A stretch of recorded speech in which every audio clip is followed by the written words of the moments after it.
Welcome to the Troxel Podcast. I'm Evan Troxel, and in this episode, I am joined by Dan Chuparkoff, who is one of the world's leading experts on AI, innovation, and the future of work. As a technology leader at Google, McKinsey, and others, Dan led transformations for teams in every industry as the world navigated 3 decades of technological change. He knows firsthand that the people who leverage the power of technology will outperform the people who don't, something I think that this audience probably knows a thing or two about. And today he shares about change, creativity, and how leaders can prepare their teams and organizations for a future powered by AI and innovation. He draws from decades of experience in software and product development and shares valuable insights into why traditional industries like architecture need to embrace reinvention. We also talked about how to practically foster innovation in the face of resistance, the dual nature of technology, innovation through separation, AI's true potential, diversity as a catalyst for innovation, reframing learning, the importance of cross-pollinating ideas and talents from different industries to drive innovation, and more. One of the main themes of this episode is about change agents. I'll put out a challenge to you, dear listener, and it is that change agents must lead their teams through technological change. Can you identify who the change agents are in your organization? Maybe it's you. Anyways, stick around to the end of the episode because I'll wrap things up and tell you why I think this theme is a really important takeaway from today's conversation. Lastly, you can really help out the podcast by sharing these episodes with your colleagues and by commenting on and sharing my LinkedIn posts. And you can leave a comment over on YouTube to chat with the other listeners. As usual, there's an extensive amount of additional information in the show notes, so be sure to check them out. You can find them in your podcast app if you're a paid member, and if you're a free member, you can find them at the website, which is trxl.co. So now, without further ado, I bring you my conversation with Dan Chuparkoff.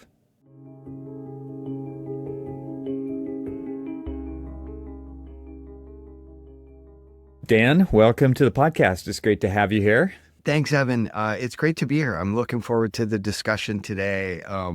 Architecture goes deep back into my personal history, and I'm looking forward to talking about how, architects are seeing change, how non-architects, other designers are seeing change, and the technology progress in the world. It's impacting us all. So I'm looking forward to the conversation. Me too. Thanks for having me. Yeah, I love that you're here, and I've had your other brother half on this show before, and I love Tom's stance that architecture is his hobby, and he shows up every day to practice his hobby. I think that's a really cool attitude to have, and it's pretty infectious. He's just a great guy, and so I will put a link to that episode in the show notes so people get the full familial effect here. But Dan, you're in a different industry, and I know that there are obviously crossovers, but maybe you can tell us a bit of your backstory and so that we know kind of how you got to where you are today. Yeah, for sure. So I've been a technologist for 30 years, I guess, professionally. I was a product manager for most of that and a software engineer for a tiny bit of it at the beginning. But I sort of stumbled into technology accidentally. I actually had originally intended to be an architect. And I got an internship my senior year of high school for the Hillsborough County School Board in Florida. We were designing schools all over the county. And as an intern, I pretty much all they would let me do was draw parking lot lines. Like they would draw this whole plan, and I'd get the site plan, and I'd try to figure out how many parking spaces would fit in the parking lot. And so I spent a good chunk of a semester drawing parking lot lines. And I was filing plans away in, those architecture plan cabinets. The flat files, the big, long flat files. Right. I'm like in our storage room, like filing plans away one day. And I meet this guy that I hadn't met before. His name was Mr. Pak. And I introduced myself. I told him I was getting to know all the people around. And I'm like, how come I haven't seen you? And he said, that's because my office is down here. We're like on another level, practically in the basement. And he shows me where he works. And the first thing I see is he's got a computer sitting on his desk. He also has one of those old style drafting boards on the slant, but he's got a computer and a plotter that was like plotting at the time. It's making all this noise. And that's why they shoved him in the basement because his plotter was making so much racket. Yep. Right. And I'm like, what is this? What does it do? And he's like, oh, it's just for CAD. And I had never heard the acronym CAD before. And he showed me what he's doing, and it was AutoCAD Revision 9, which back then was the first one that let you spin the design around. You could look at it in 3 dimensions. And and he showed me how to work it. I spent a week with him, and then he showed me I could copy paste parking lot spaces.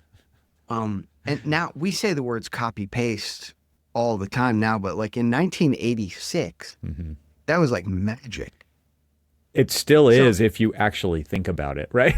Right. Yeah, we do take it for granted, though.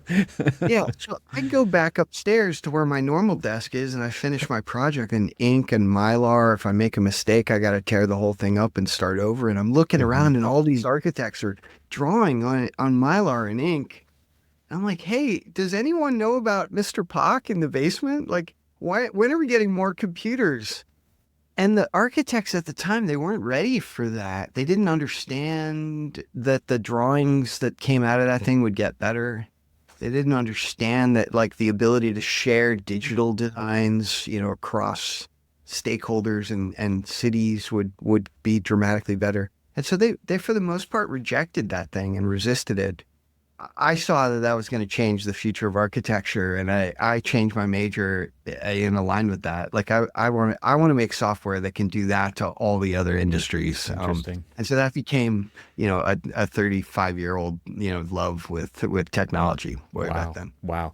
That's it's interesting. And you even make me think of like a basic tool that we have today, which is for me, not a basic tool, which is a clipboard manager, even where you can copy lots of stuff and then go over here and then pick which one you want to paste in where, and like just the amount of like, how long did it even take us to get from a single copy paste to multiple copy paste, and what a big jump that was. There's still so many people that don't even use a basic tool like that, right? Because they don't even know it exists. But I think that's part of it too, is right. You don't see the potential because you don't know it exists. But then once you know that it exists, you're also kind of up against this existential threat of who's going to replace me with this? Will it replace me? And there's all of those kinds of, and so a lot of things haven't changed in that regard. Like with what you're saying. Yeah. It's just a same problem happening over and over again. Regardless of what role you have or what industry you're in, like we're all facing that constant tool that helps us and threatens us at the same time, and that can be terrifying. Well, let's expand on your credibility. Where did you go from there? Yeah, so I started as a software engineer at a small marketing services company that most people have never heard of. Gradually, I then tried some startups and then a digital agency. And then I worked at a company called Atlassian that makes software for developers. And then I ended up at McKinsey & Company and then at Google. Finally, at Google, I worked on Android operating system things. If you make mobile apps, you probably used a bunch of my tools, Android Studio and Crashlytics and Firebase and things like that. So nice. That's the 32-year abbreviated version, but ended up at Google, actually wearing my Google vest right now today for the video listeners. It was fun. I saw some big companies and some old companies and some startups and some massive enterprises, and it was an amazing journey. And your brother's an architect, and so I'm sure you guys talk about kind of the let's just say the contrast between what you've seen in the technology industry. Obviously, your brother Tom is very technologically oriented in the design side of architecture and leveraging those kinds of tools that we talk about on this show all the time. But I'm curious, like from your perspective, when you're working at a company like Google, and from my point of view, having never stepped foot in a Google office, I mean, I'm sure that there's some of the same issues that we're probably going to talk about today, even, call it plaguing, call it whatever you want, but these large incumbent, Google's been around for how long now? When did Google start? It's got over 25 years, right? Yeah, almost 30 at this point. Right. And so it's like this idea of disruption but also they spend a lot of money on R&D, a lot of money on innovation and things like that, and they're constantly trying to come up with the next best thing. And they've had some big moonshots, and they've also, I'm sure, just thrown a bunch of stuff away, right? Right. But so there's like this, it's all happening. It's everything everywhere all at once, right? All of these different things are going on in the soup pot. And then I think about like the contrast of, and I'm just going to generalize and say most architecture firms are just kind of like, oh, how can we do what we do a little bit better, but not disrupt how we do it, and I think that there's probably, you probably share a lot of stories with him about that, and I'm sure that there's some, oh yeah, I see that, but then there's probably a lot of, there are some differences in the way technology companies operate compared to, especially really established architecture firms, even though they have a lot of resources, and I could probably at the same time say that they're the ones spending the most money on the R&D when it comes to, not disrupting themselves, or, being the ones who disrupt themselves instead of somebody else doing it to them. Right. But from Google's point of view, and just being like this technology company that has even put its toe in the water of AEC a few times, I mean, what's been your experience with just kind of seeing how this has played out over the last 2 decades? Yeah, I think so. The first thing I'll say to just try to normalize what Google is like a little bit more for people. Some people look at Google and they're like, they have $1 trillion, they have hundreds of thousands of really smart people, like they can do things there that I can't do. But once you're on the inside, you see that they're actually just a normal big enterprise like many others. Inside, they have small teams that have like no budget to work with, and they're scrounging for people and headcount. Then they have big legacy things that have been running for 20 years, and they're afraid to touch anything because they don't want the revenue to dip at all, because that could be devastating for them. So first, Google has a lot of the same things going on that many other small and medium and big enterprises have as well. The second thing I'll say is, fundamentally, as part of Google's life, I think because they sort of were born out of the internet, and also at that moment, the way we searched for things on the internet shifted from the AOL Yahoo portal style thing to a consumer-driven search, right? It was very guided before. Like there were 15 categories, and you could click on finance or you could click on travel, and you would see the travel portal, and suddenly users had control to go anywhere on the internet they wanted. And so Google saw that even brand new things could get completely disrupted if you're not constantly making them better and better and better. At the time, Alta Vista was the dominant search engine, and it had only been around for 4 years, and they just got left in the dust. Right. And so Google saw this sort of existential need for change that a lot of people don't see, or maybe in their industries, it's not quite as fast as 4 years, right? Maybe of 20 years or maybe 40 years before you're just left in the dust. But at some point you will get left in the dust if you aim for stasis, right? If you just try to hold things where they are, so that you don't take risks, minimize disruption and bad choices, then you'll probably be fine for a while. In technology, that for a while is maybe only 5 years. And in architecture, maybe it's 25 years. I don't know what the number is exactly, but it's not forever. Yeah. And so, people that try to hold the line and keep things stable and risk-free for too long will get left behind eventually. Yeah. I mean, one of the main topics I wanted to discuss with you today is change, right? A big, broad topic, but just really how we deal with it as an industry, as individuals, and then how other industries, like you're talking about, kind of just a different perspective completely, which is like, if we're not changing, we're going to die, kind of a thing. Right. And then there's other industries like ours, right, where it's maybe not as urgent of a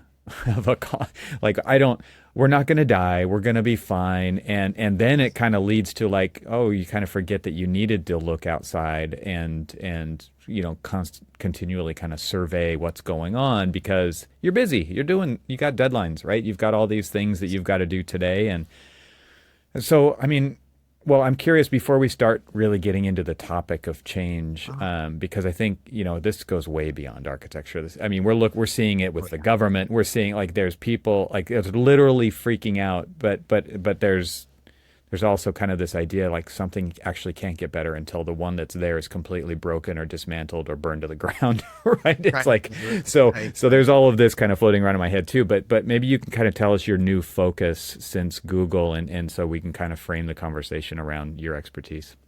Yeah, yeah, that sounds good.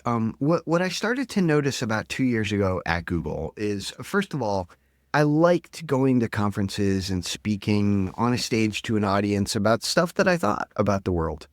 And so I started doing that a little bit more. And, meanwhile, back at Google, I was helping my team. I led a team that had about 150 people on it.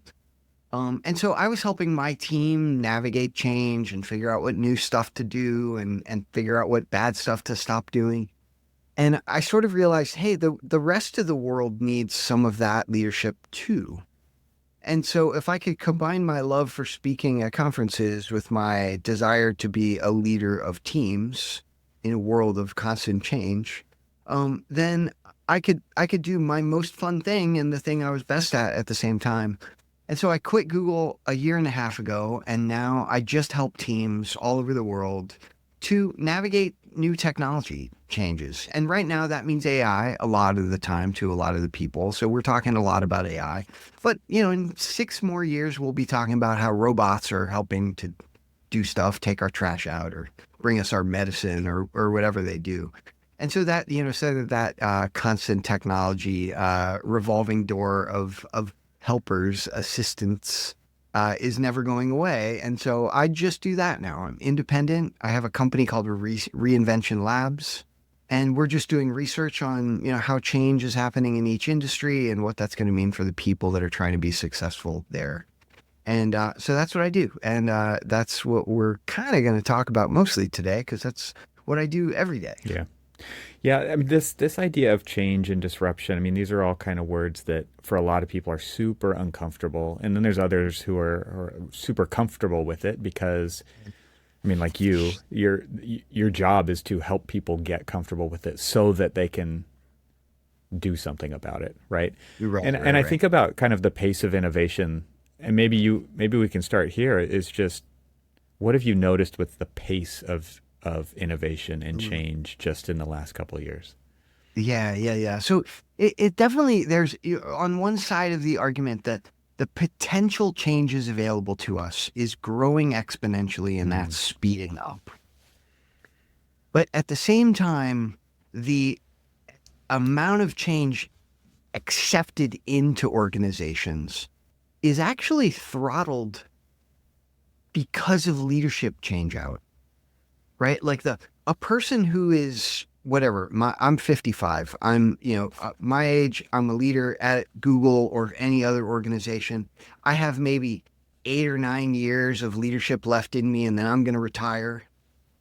I don't need to change that right. much if I'm the leader, right? So I'm just going to ride it out. And you don't have to enable it either, right? Like, Right, yeah. right, right. I'm just coasting on whatever laurels we built up in the meantime. Then 10 years from now, I retire, and then the person that I've been grooming to take my spot takes over. And they're probably 15, 20 years younger than me. They're more comfortable with the digital age. They're more comfortable with risks. They have like 900 iPhone apps on their phone, so they don't care about new tool fatigue and stuff like that. So they lead my company in a completely different way. And so that generational flip in leadership actually is the thing that drives change Mm, more than the availability of new technology. And generational leadership is throttled by, age and generation size and stuff like that. So what you'll probably see is in any 22-year span, most organizations aren't forced to change. But then outside of that span, when they get to 25 or 30 years, they start to see that they're competing now against organizations that are led by people that have a different technology adoption attitude, mindset. And when you start competing against those people, you start drifting back. unless you start making those changes too. Mm-hmm. So that's kind of the dual dichotomy of change, both speeding up and stuck at the 22-year point at the same time. This idea of like being almost entitled to be in business is so weird to me, right? Because I mean, you're competing in architecture where I'm coming from, you're competing against other firms who are roughly doing the same things that you are. And it's like, we're hitting these revenue goals, we're hitting our teams are trying to balance fees versus, billable hours and all these things. And it's difficult to actually, you got to change everything if you want to change. I mean, I'd be curious to hear what you kind of advise people there, because it's really difficult to change it all, and it's hard to change little pieces of it in the machine as it's moving and carrying all that momentum. Yeah. I've been fortunate enough to be part of some sort of like dramatic shift in a business's business model and technology adoption two times. The first time I was part of a startup that got acquired. We had 35 people or so, and we were doing our thing, and it was kind of new and cool. And then we got bought by this much larger organization. And so naturally, we got folded into that organization, and we started to look for efficiencies. And we took some of our things that had been working that enabled us to take risks and reinvent in the market, and we lost some of those things. Mm-hmm. Because now we were folded into this bigger machine, and now any risks that we took impacted the risks of the much bigger organization, right? And so that actually slowed us down a little bit, and the new cool stuff that we were doing when I first started there started to become harder and harder. On the other end of the spectrum, maybe 12 years later, I was working in a big company that wanted to reinvent itself, but was struggling to because of the mothership and our legacy products and customers. And so instead of just trying to do it anyway, in spite of all these risks and challenges, we created a little team that was separate. We took about 20 of us and got a different office. We worked in a different building, not too far away, just down the street. But we had our own culture, our own mindset. Like, we were shielded both legally and financially, like, by creating this new entity that had better risk-taking practices, because we had and appetite, legally right? separated. Yeah, exactly. And we knew that we weren't resting on the revenue of the mothership, right? We had to make or break what we were trying to do there. And so, we were hungry, and we took more risks, and we reinvented things, and it was actually dramatically successful. So, thinking about that is like, when you are trying to drive some dramatic change, first, just create a pilot team. Give them a little more freedom than you're normally used to in your normal culture. And if it works, gradually grow that team. Right? Send some more people over there, start doing a little bit more, start bigger customers. Little by little, that new team just becomes the organization, right? And that's a much better way to try to just gradually create change in a much bigger risk-averse organization. When I was leading our digital practice team at the firm that I was at, we talked a lot about digital practice. Yeah. But I always would reinforce, it's like, someday we're just going to call it practice again, right? Like you start at calling it something so that everybody knows what you're talking about, but it's going to be so influential. And like you're saying, like the balance tips at some point where it becomes the bigger thing, because the way you used to do things is falling off the back of the conveyor belt, right? Yeah, and both things coexisting is super normal, and it shouldn't feel weird to people on either side, right? Like the existing product still has customers that expect those existing things, and those customers will want to be customers for a long time. It's okay that starts shrinking, as long as people have another place to go as the new world, or the new digital world, the new AI powered world, starts to become a bigger and bigger part of the business. It reminds me, like, the example that comes to my mind immediately is when Steve Jobs started the Mac team to develop a completely different computer than the 2Es and, the Apple IIs Right. that were out there. And they had to do the same thing that you said. They had to move into a different building because there's a lot of naysayers in the existing organization, and there's a lot of influence about, well, we're going this direction. Why are you doing that over there? And you actually have to create that separation at some level that you're talking about because it's unlikely that everybody's going to be on the same page that this is a good idea. And there's no guarantee that it's going to be successful anyway, right? And so Right. that separation, I think, is a key component of what you're talking about. Yeah, completely agree. Because yeah, there are no guarantees that it's going to work. In fact, most of the time it does not work, right? Like most new things that organizations try aren't successful. Yeah. And so, that takes a different appetite for risk personally, a different like family situation, like all those things can be different. Right. So, while you're in those intense moments of risk, let the people that are comfortable in that world like inhabit it by themselves for a little while they're trying to figure it out. And that fear is so real that it keeps a lot of people from trying it, right? But I just want to reinforce here that it's like either way you're going to learn something. Right. It could be successful. It might not be. No matter what, progress will get made. It's not like if it doesn't work, that is a complete failure. We don't get anything out of it. Right. Right. Figuring out some things that don't work is an important thing that more organizations should do. Yeah. Let's take a quick break from the conversation to tell you about AVAIL. Is your team struggling to find the BIM assets they need? AVAIL's content management system simplifies access to all of your firm's content in one easy-to-use platform. No matter where your files live or what type of files they are, you can easily search and access them from AVAIL. Now, designers can consistently find and reuse all types of content. So what does that mean? Well, standards compliant models and drawings are easier to create. The documentation process is less chaotic. New hires are easier to onboard. Projects are delivered faster with fewer errors. You get the idea. Visit getavail.com to try AVAIL for free and request a free demo. That's getavail.com, GETAVAIL.com. My thanks to AVAIL for supporting this episode of the Troxel Podcast. And now let's get back to the conversation.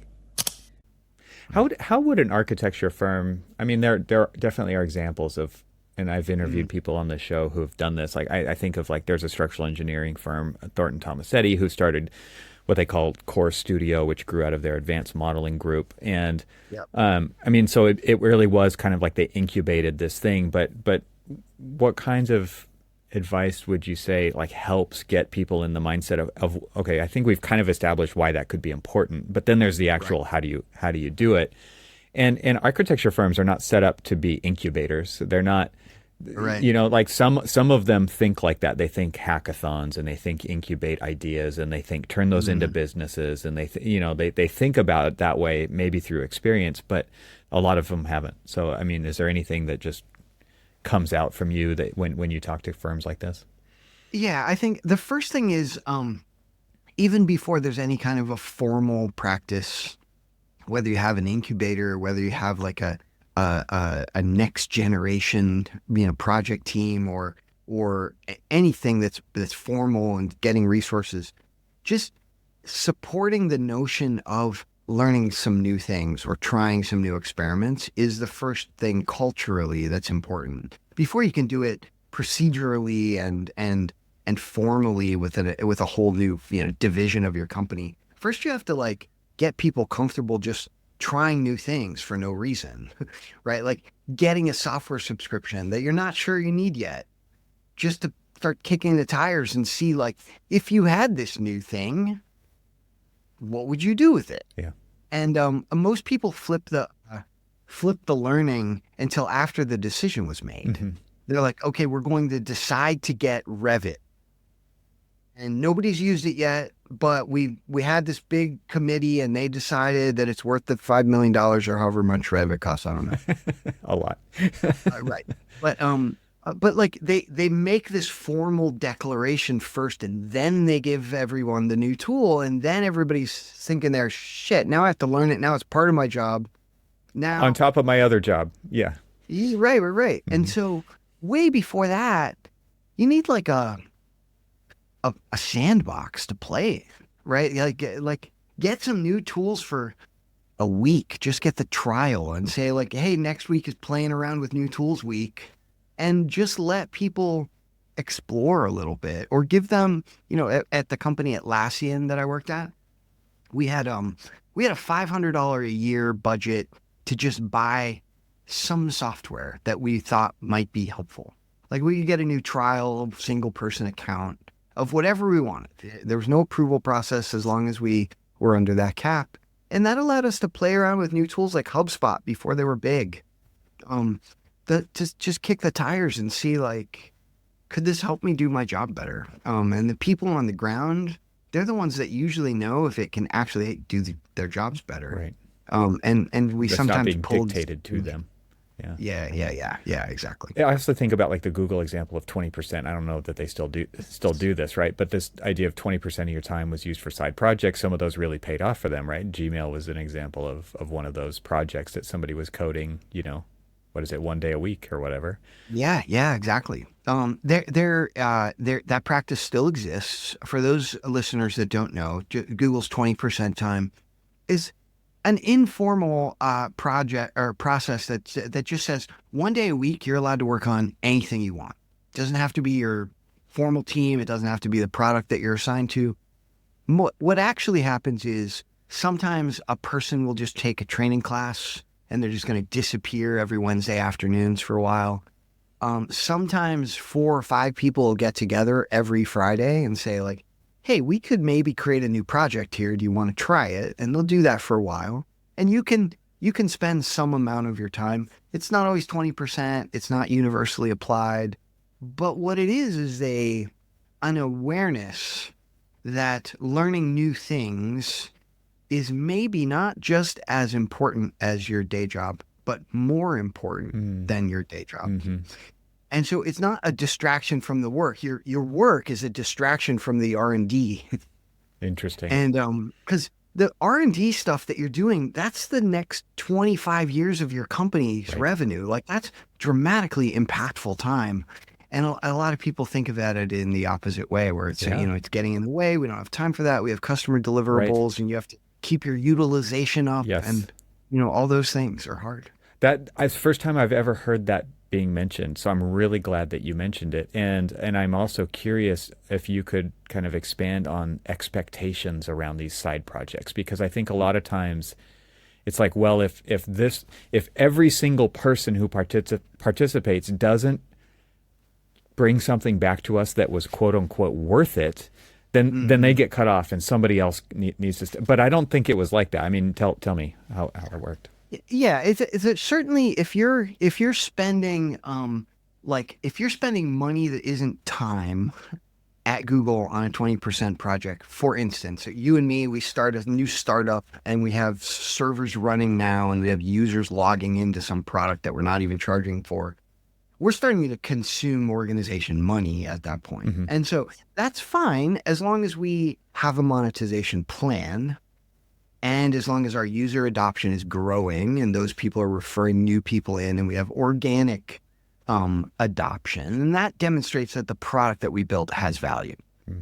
Outside of that, if it's just me and you spending some of our own time, that's just education.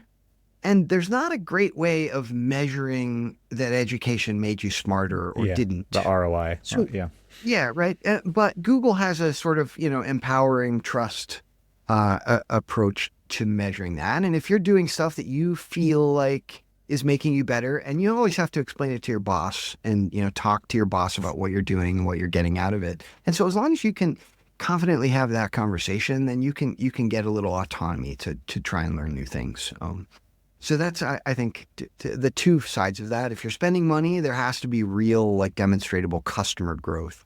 If you're not, if it's just for educational purposes, then you have a normal leadership conversation with your normal boss, like you do about other things you try. Yeah, it's interesting to think about it also from the context of it could become a thing, and the company gets the thing, they get the benefit of the thing, and Yeah, it's yeah. not going to get snatched up by somebody else outside Right. because it's your Yeah, IP at that point, right? You've basically paid for yeah. the R&D of it. Right. And now imagine you're Google and Evan and Dan, we started to create this side project and Google didn't actually believe in it, but we did, and they wouldn't let us work on it anymore. So you and I quit and we start our own startup and we get, $8 million of investment and then we build our own product and one day Google wakes up and we're competitors. Right.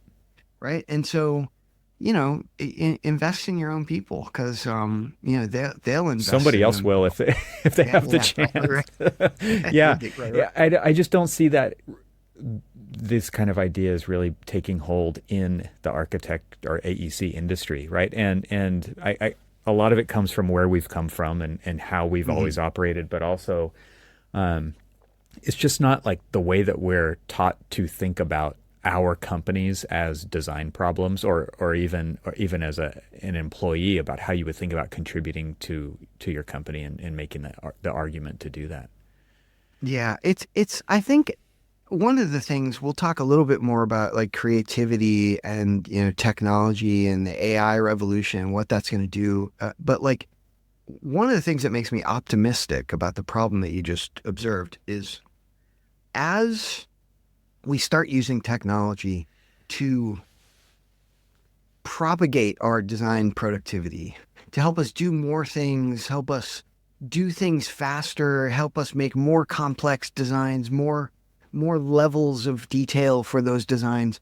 Like we start using technology as a dramatic productivity accelerator.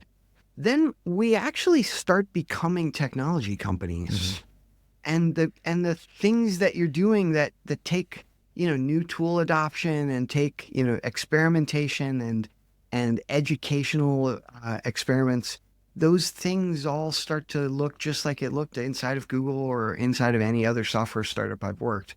The more we sort of technology empower the world, the more companies that traditionally don't feel like they're technology companies are actually becoming technology companies, and they'll start to benefit from hackathons and software acquisitions just like all the others, I think. So to get ahead of that curve, or if that's like of super interest to somebody, do you feel like they really need to potentially hire people from outside of the architectural training and background and kind of typical structure of a firm to get that expertise in to help them get to that point faster, or is that something that can be done from inside?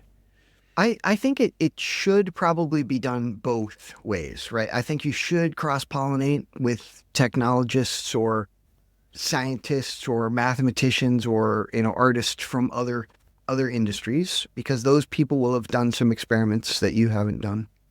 But you also shouldn't let them come in and take over completely because they don't know your industry as well as you do. So from the inside, you should also, merge those two streams together. So you get, industry validated thinking and vision, right? Because you know where your architecture industry is trying to go. And then these other people will give you new tools and practices that maybe unblock some things that are blocking the road to that place.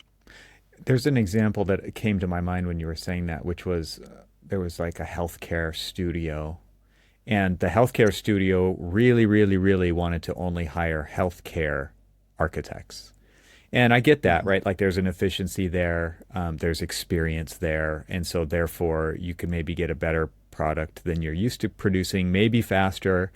And at the same time, I think what you're actually talking about here is you're talking about the cross-pollination of ideas and experiences, because as a designer of architecture, I wanted my team to be extremely diverse and not have only worked on one project typology, because they're going to bring something to the table that I would have never thought of.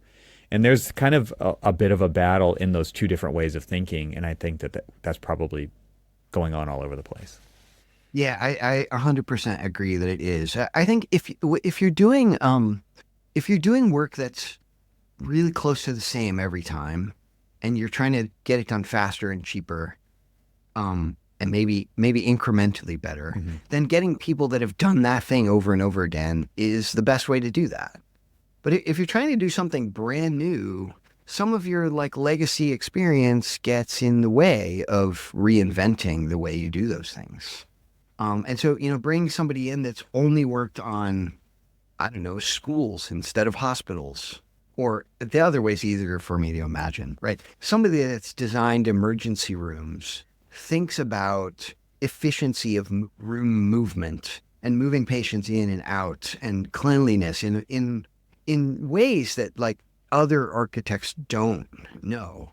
And so, you bring hospital architects into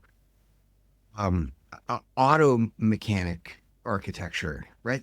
They would create a body shop that was magical, right? And that would be amazing. And I don't think people are doing that enough. And I think that cross-pollination can breed some new invention, some rethinking of old ways of doing stuff. I think it applies, way beyond design. And I mean, I'm not trying to contrast what you're saying at all. It's like, I feel like an architect should be on the board of every different kind of community group there is out there, because the way architects think is so different than the way everybody else got their training and the way that they do thinking. Yeah. And that to me is a huge advantage that architects have. And it's a beautiful service to these other organizations. Like if there's somebody on, it's not even just like city planning, which is still kind of in your wheelhouse, right? But it's like something else completely, like the way your church operates, for example, or the Boy Scouts or the Girl Scouts or anything like that. It's like you have just a different approach to problem solving.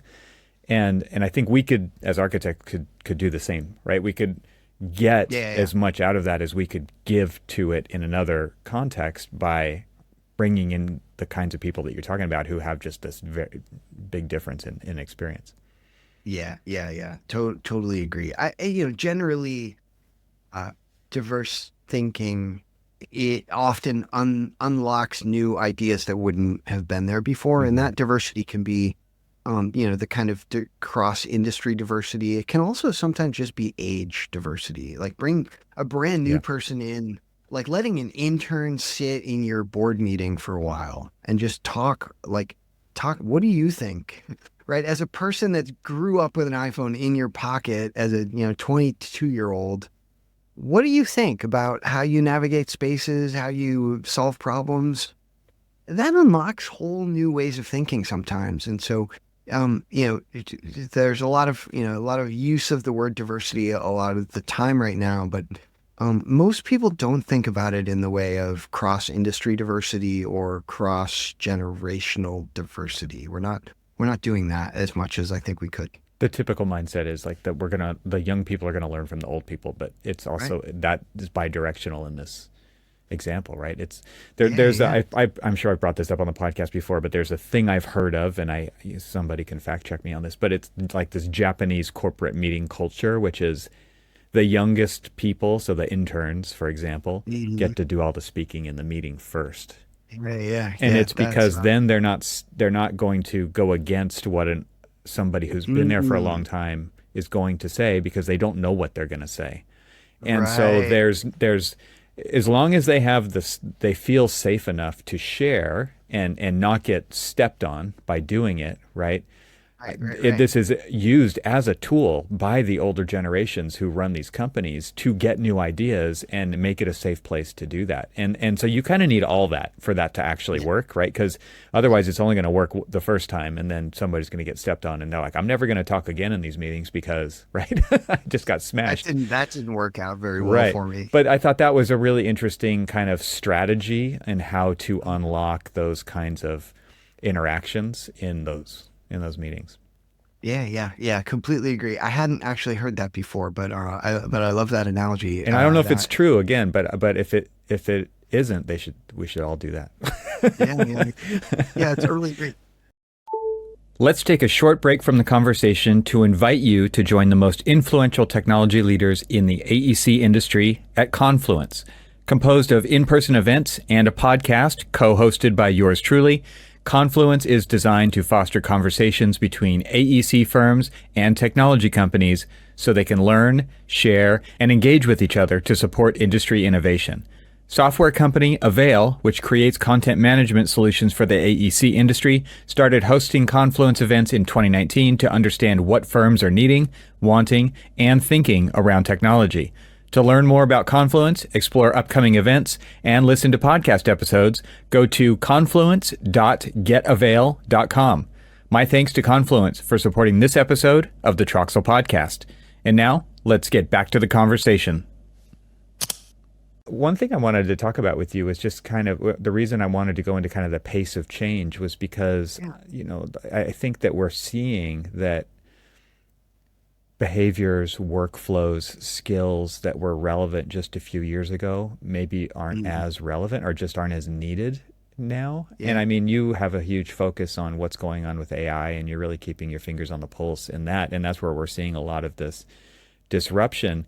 And I just think again about this idea of entitlement to like what our business is. Should we be here in the future? Of course, the answer is yes, right? But I don't think so. Like, I don't think it's a guarantee if people aren't participating in the act of change. And so I'm curious from your point of view, like of forced adaptation, things that people might do to disrupt themselves or not be disrupted, right, in the future, rather than waiting around for something gradual and comfortable to happen. And so just from your point of view, and I mean, maybe we start to transition really to talking about AI here. Like, what are you seeing with this kind of skills being uprooted and not needing people to do things, and the way that it's radically changing industries?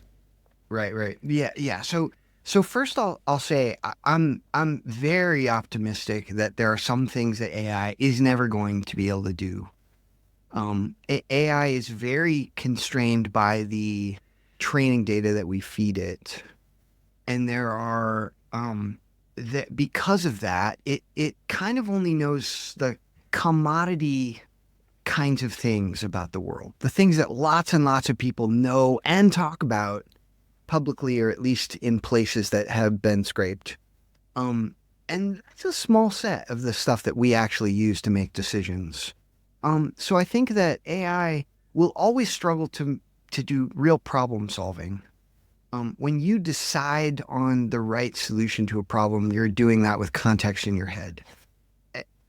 What you saw yesterday, the conversation that you have with your wife or your partner, the all the things that you imagine about the world, those things help you make decisions, and AI won't ever know those things. And so problem solving and decision making, and even just pulling the world to a new place that we're imagining we want to go, those are things that AI can't see.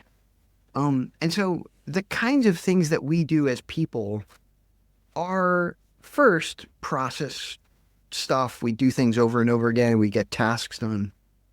We communicate about that work. We look for issues. And those three things, AI is going to be really good at. But the other three things, making decisions, solving problems, imagining a better world, AI won't ever do those things. So if you can sort of take your work and tease apart those first three things and the second three things, you'll start to see that your job just becomes problem solving over time. Your job is to look at the weird stuff that AI can't figure out what to do. Figure out what to do. All right, that's what your job over time will become.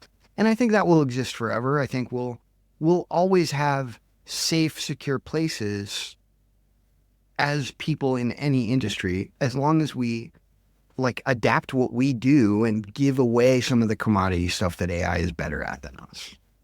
Does that make sense so far? Before? Yep.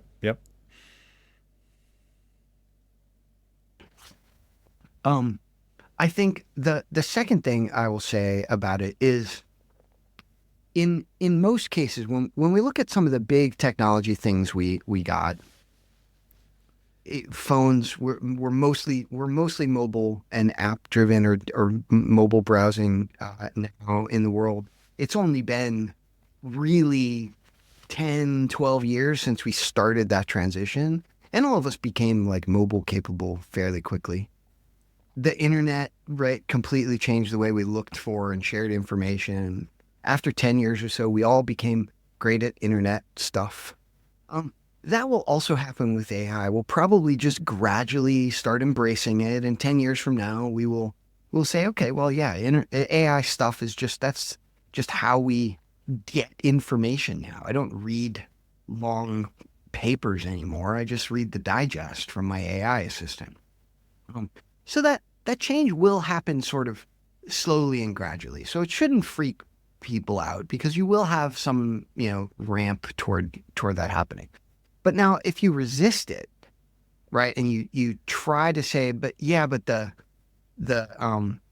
CAD machine in the basement of Dan's first job, the drawings that come out of that are garbage. I'm not going to use CAD because the garbage designs that come out are not things that I would want to use. If you resist it completely and completely ignore it and don't expect that it will constantly get better, then you will become one of those draftsmen that I worked with in 1986 that never learned CAD, and that would have been bad for them, right? Yeah.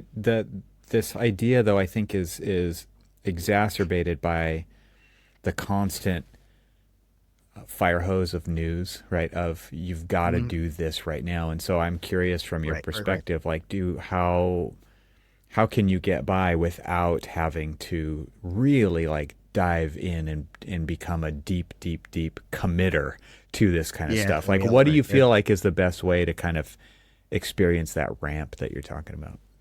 Well, so first, there's a pretty hard line in time.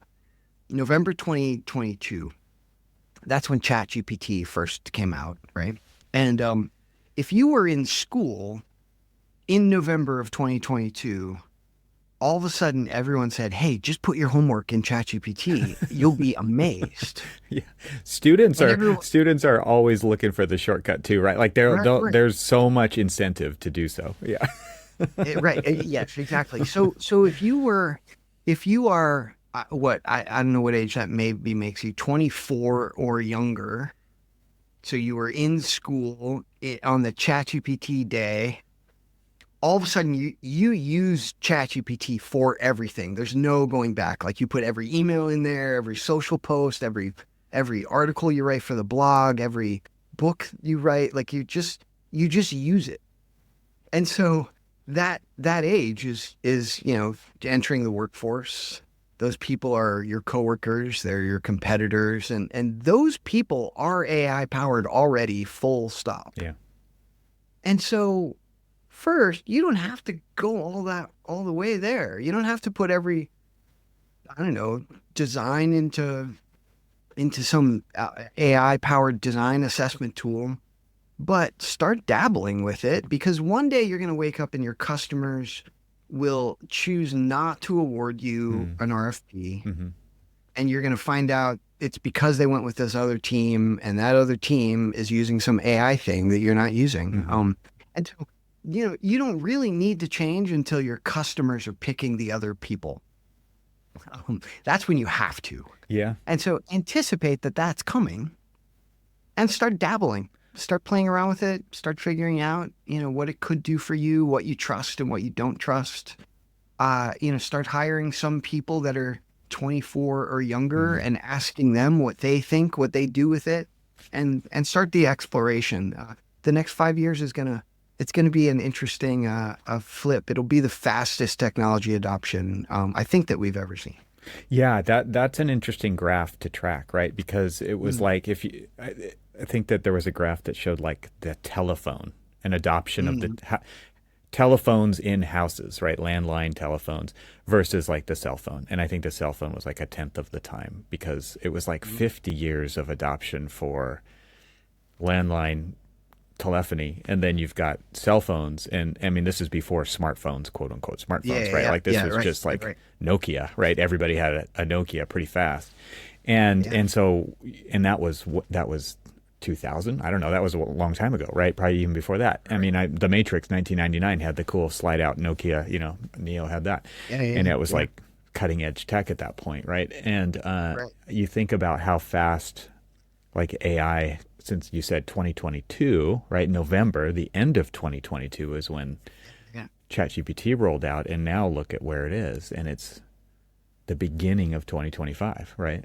Yeah. Right. Yeah, and also I want to be clear. What AI can do right now is mostly language processing. Hmm. So if you're having a meeting with a bunch of people and you say a bunch of stuff, having an AI note taker in the room with you to log what was said in the meeting, what decisions were made, what action items were there, that's a great idea. It will transform the efficiency of communication across your team. If you're writing content and it's going to be read by people that are maybe outside of the US, maybe now you can publish content in 5 or 10 or 25 different languages, right? So you can reach your whole global audience instead of just the one you speak to in English. Those are things that already are working really, really great, and global teams should be doing those things already. In AEC, to have a structural engineering drawing and put it somewhere and say, like, what are the flaws in this drawing? That technology is really in its infancy right now. Like, we don't have that kind of stuff just isn't in the training data. And so when we say AI, I want to make sure I distinguish between language processing stuff and graphical image processing stuff. Because a lot of the design stuff that requires precision in images is still a long way off because that stuff wasn't enough in the training data. Now, companies like Autodesk and the others are going to make great things, but the road there is a little bit slower. And just to kind of throw in some other ideas about what I've seen going on in the space is like very small teams developing language-based interfaces to produce code to build geometry in real time in your modeling application like Rhino and Grasshopper, right? But it's still language driven to code something that would normally take somebody a lot of trial and error or a lot of experience, right? You got to pay for that time to create this stuff either way versus, oh, I want it to, round off the corners on the 15 floors at the same time. And it creates the code that lets you execute that. And then you can use it again and again and again and again. And all of a sudden, like, you have to find ways to leverage the existing tools to do little things in the bigger picture as well. It's not just meeting notes. It's not just for project managers and people processing a lot of email. It can be for designers too, or without going full on down the IP role of like it generating potential design ideas that then there's like questions over where that came from and ownership and all that kind of stuff. Yeah, right. Yeah. Right. Yeah, exactly. Or even just the structural integrity of the shape that your mid-journey design came from or whatever. Yeah. But yeah, that's a great example. And that's, I think, another place where we could bring that cross-pollination of industry back. If you hired a random non-architect software engineer to come in and just like look over the shoulder. Yeah, right. Yeah. They would find amazing efficiency things that you're gonna overlook if you're not a software engineer. One of the things we always say about great software engineers are the laziest ones. Yeah. Right? They want to do the least amount of work possible, and so they'll find ways of like automating some of that stuff, and that will definitely help in AEC. The question then is, can AEC afford those people, right? Because, but you get what you pay for on some level when it comes. Yeah. Right. Yeah. Well, let's talk more about creativity, because this idea you posted on LinkedIn and you talked about how AI, what creativity is, and then what you thought you've already got into this a little bit. What creativity will never do, and when it comes to caring, like that's a big one, right? You talked about that AI won't care, and so the thing that really interests me about this topic, or this framework of what AI can do as a tool, and where do humans fit into that process, especially as architects, which is it's actually about the human experience. And then there's all this other stuff we have to do to make it actually physically work in the real world as architects, right? So Midjourney doesn't do that, right? It's images, and okay, maybe it thought us, it drew a picture that, I'm going to pursue that, go down that road, and then we can actually reverse engineer and then, so take it a few steps back, interject some other client ideas and then move forward and actually come up with something. But then there's this whole okay, we have to produce these drawings. We have to produce these details. We have to get it through the permitting process. We have to go through the bidding all these things that architects have to do. And so there's not a lot of threat there. But this idea of what I like about this is that it actually brings us closer back to our true value as what architects can do, which is not just commodity stuff anymore. Right. Because the commoditization of design and tools, it's gross, right? Like it's just we don't need more of that. We actually need architects to actually realize their true value and be able to apply their time and energy into that. And maybe this is a way to start doing that. I think it is, right? I think because some of our processes are so heavy. There's so much stuff we have to do just to get the thing to the point at which it's built. Mm-hmm. There's one day at the beginning of the project that's super fun where you're just sketching on a napkin or a notebook, and you're like, I can imagine this amazing building, this amazing space, going to be so cool, and then the fun ends for a year and a half. Yeah, multiple years. You have to do all that other crap to get your napkin sketch to life. What should happen, or what I'm optimistic that will happen, is that the painful stuff that shouldn't take as much human creativity and imagination and unique perspective and all that stuff, all the processing stuff should get automated so that you spend more time, doing the fun part at the beginning. And that makes me really excited about the AI future, not just in AEC, but that I think will be true in medicine and in software engineering and all the other industries too. Yeah, this idea of younger generations and change, right? Mm-hmm. The catalyst of change is when the bit flips and it's there's some new people in charge now. And because I think a lot of people think, okay, well, yeah, you can spend more time on the project, and of course we'll always, that's actually what BIM did, right? It just allowed us to cram even more into the same bag as we had before, at more detail, more metadata, whatever it is. And all of that can be leveraged for good. And at the same time, what I like to think of it is quality of life, right? You can decide how you want to spend that time. You could put it into the project. You could put it back into yourself. You could work less hours. You could go on that trip and get those experiences that then bring back to your projects, and you can build better architecture because you've had those experiences. And because all that actually feeds each other, right? It's in a positive way. And my hope is that we can actually use these tools as leverage so that we can have better experiences, so that we can provide better experiences, so that we can provide better products, and not just work more or work longer, because we've done that. And I think that's an interesting perspective from the younger generations as well. It's I'm not going to do it like that. I see how you do it, and I'm not interested in doing it like that. And a lot of people are leaving or not going into the industry because of that. But I'm hopeful that the ones that do actually will have a different way of approaching the way we've always done it.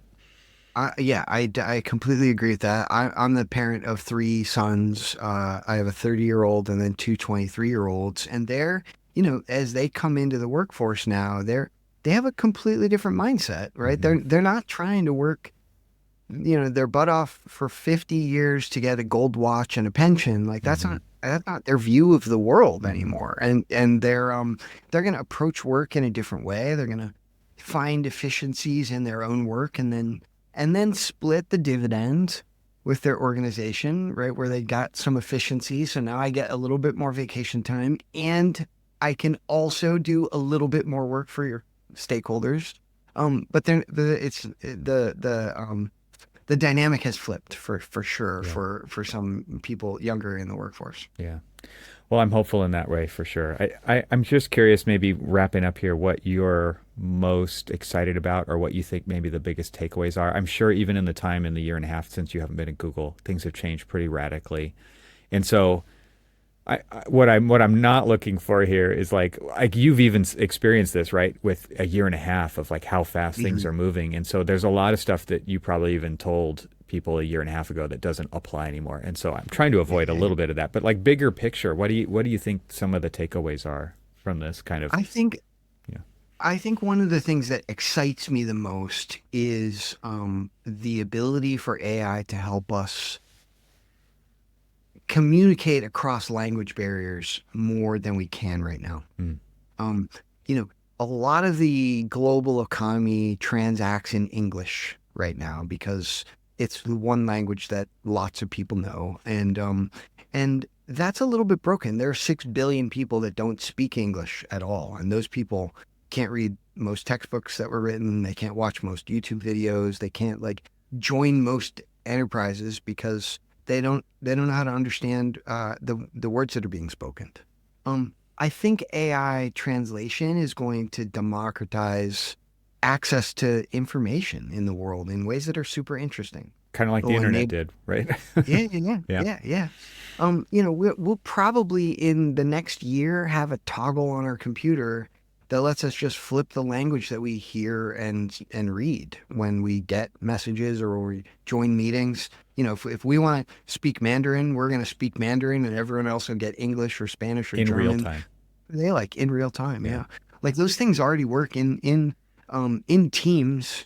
That functionality is already there. It's not widely used, but I think that's the thing that excites me the most because I think this is a big world, and lots of our organizations aspire to be global. Hmm. But our definition of global right now is a little bit broken, and it could be a lot more global than it actually is, and that's an exciting like human um, step change that makes me really really excited about the next decade. So do you think then, based on that alone, that corporations and teams should be thinking about business very differently and who their customers could be and what their footprint is and those kinds of things? Because it's, you kind of framed it in this idea of sharing information, but like if you can speak Mandarin in real time and all you can actually speak is English in real time, that actually changes things pretty structurally to what's possible with your business. I think that is exactly my advice for organizations. I think people are thinking about their customer market as way narrower than it actually is. Hmm. There's a whole continent of Africa, that's growing rapidly, like skipped over the non-digital ways of doing things, right? They jumped right to digital money. They jumped right to cell phones and never even installed telephone lines and cables. And um, there's a middle class in Africa that needs all the services that we all make every day here in the U.S. There's 1 billion people over there. Another 1 billion people in India, 1.5 billion people in China. That's just three of the countries, Yeah. Africa, Yeah. a continent. But there's a lot of opportunity, I think, out there in the world that this new way of exchanging information will enable, and I think that will be opportunity on both sides for us servicing them and for them joining the global economy. And you've played with that a little bit. And I'm just, my question, I guess my final question is how much did you trust it, not knowing the Mandarin that you had it translate to? Yeah, yeah, yeah. Yeah. So a couple of things. All the translations that I've done so far with it, I've given to a native speaker, and they said there was one exception. In Spanish, I said the word team, and the word team that it changed was more like family than coworkers. And so that one word is the only flaw Wow. that I've ever found. It's 99.999%. pretty close to accurate all the time. And it's certainly better than just not speaking to them in their language at all. Interesting. Yeah, I mean, I think a final thought, it's just thinking about like using multiple tools to check. Like I know a lot of people use ChatGPT to check its own work, right? Yeah, But then there's yeah, other yeah. ones too, and it's like, Mhm. okay, this tool did this. Now let's have this tool check its work, and then Yeah, maybe a yeah, third yeah. one, and like Right, right. between that and still the amount of time saved is just absolutely incredible. Yeah, I think it's an exciting time. There's a lot of new stuff available to all of us. It can be scary because that's sometimes overwhelming. But also some of the things that it will drive will be amazingly empowering. It should give you more time in your own day for things like personal growth. It should allow you to reach bigger customers with better services and products. And, I think these things have the ability to change the world if we let them. So that's it's an exciting time. Well, thanks, Dan. It's been a fun conversation. I've definitely learned a lot. And I'll put links to everywhere people can get in touch with you. But if you want to mention it here in the audio portion still, go for it. Yeah, I'm pretty easy to find on the internet. I have a unique last name. It's Chuparkoff, Chuparkoff. You can find me on LinkedIn. That's where I'm most active, but also all the other places, Instagram, X, or my own website, danchuparkoff.com. So here I am. I'd love to start a conversation with any of you. It's fun stuff for me to talk about. So I appreciate you having me on, Evan. It's been fun. Thanks, Dan. Okay, so let's wrap this up before you take off. At the beginning of this episode, I said that change agents must lead their teams through technological change, and that was validated throughout our conversation. Dan emphasized that technological change is inevitable, accelerating, and can be deeply disruptive without proactive leadership. So here are 7 examples from the conversation that back this up. Example number 1. Change is constant and accelerating. He described how technological advancement, especially with AI, is progressing faster than ever before. The tools available today weren't even possible just 2 years ago, and the pace of adoption is increasing. He said the next 5 years is going to be an interesting flip. It'll be the fastest technology adoption that we've ever seen. Change agents must lead here, or their organizations risk being left behind. Example number 2, resistance is common without leadership. Dan recalled his early experience in an architecture firm where CAD was initially rejected by architects despite its clear advantages. Without someone advocating for the long-term benefits of change, organizations tend to default to the status quo, even when it's less efficient. Example number 3, culture must ship before processes can. He emphasized that embracing new tools starts culturally, not procedurally, and that leadership has to create a safe, experimental environment. Change agents cultivate a growth mindset and empower their team to explore before formal adoption. Example number 4, legacy thinking stalls progress. Dan explained how older leaders nearing retirement often avoid change because they don't see the payoff within their timeline. In contrast, change agents are essential because they bridge the generational gap and prepare the organization for a sustainable future. Example number 5, isolation enables innovation. He discussed how creating a separate innovation group free from organizational inertia can succeed under proper leadership. Dan said, we created a little team that was separate. We had our own culture, our own mindset. We reinvented things and it was dramatically successful. Change agents lead by shielding innovation from internal resistance and giving it room to grow. I'll say that again. Change agents lead by shielding innovation from internal resistance and giving it room to grow. Example number 6, AI is already transforming workflows. Dan highlighted how younger generations are already natively using AI tools, and if change agents don't lead adoption, they risk becoming obsolete as clients and competitors move forward. And lastly, example number 7, without leadership, fear wins. Fear of the unknown or failure can paralyze teams. Dan and I both acknowledge that the fear is so real that it keeps a lot of people from trying new things. Change agents are the antidote to this fear, and they provide vision, permission, and momentum to move forward. So in conclusion, change agents are not optional in this era. They are mission critical for navigating rapid technological shifts, fostering curiosity, overcoming fear, and ensuring their organizations thrive rather than stagnate.